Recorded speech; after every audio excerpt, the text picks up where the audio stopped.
Hello and good day. Today, we're going to create a recycle as one of our instructor activity. So, nandito tayo ngayon para mag-recycle ng jeans at itong jeans na ito is gagawin nating tote bag na ipapakita natin yung magiging finished product niya maya-maya. Maya-maya lang. And as you can see, itong jeans na ito is napaglumahan na to. Hindi na masyadong nasusuot, kaya naman as a recycle na, di ba, gaya ng sabi dun sa activity is i-recycle natin to at gagawa tayo ng mga ng panibagong gamit na pwedeng ipang-recycle dito sa jeans na ito. So, meron ako ditong makina at yung mga gagamitin natin sa pag-recycle ay ang ating, syempre hindi mawawala ang ating makina, scissors, meron din tayo ditong tape measure, at meron din tayo ditong thread na kung saan magagamit natin ito mamaya para sa pag tatahin ng ating gagawing tote bag. So, yun, tote bag yung napili ko kasi napagtanto ko na yung tote bag is lagi siyang, pwede siyang gamitin kahit saan ka man pumunta. So, start na natin.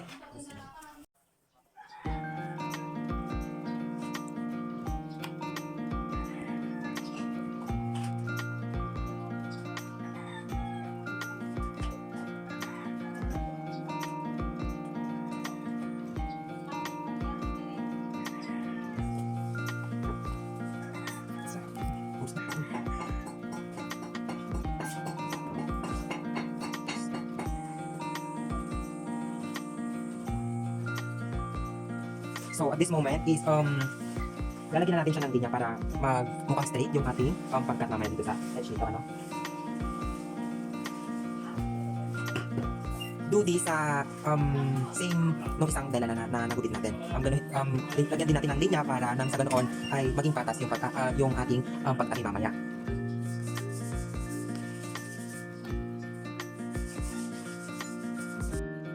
So, ayun, after nating magupit yung edges ng dalawang to na magpantay natin para siyang pa-rectangle. So, ngayon is itutupi didikit natin sila ng magkabaliktad para nang sa ganon ay pag tinahin natin is parehong front yung makita natin once na binaliktad na natin yung or binalik na natin yung pagkaka fold nito. So, ayun, after that, so ayan, ngayon ay itatahin na natin yung edges nito, dito, tapos yung edge po dito na pababa, same as dito sa pababa ng ganito. So, ipapadaan na natin siya sa makina. So, pwede kayong magtahi ng ganito ng manual lang, pero sa akin kasi meron naman po kaming makina. So, I'm gonna use this machine para mas mapadali yung pagtahi natin.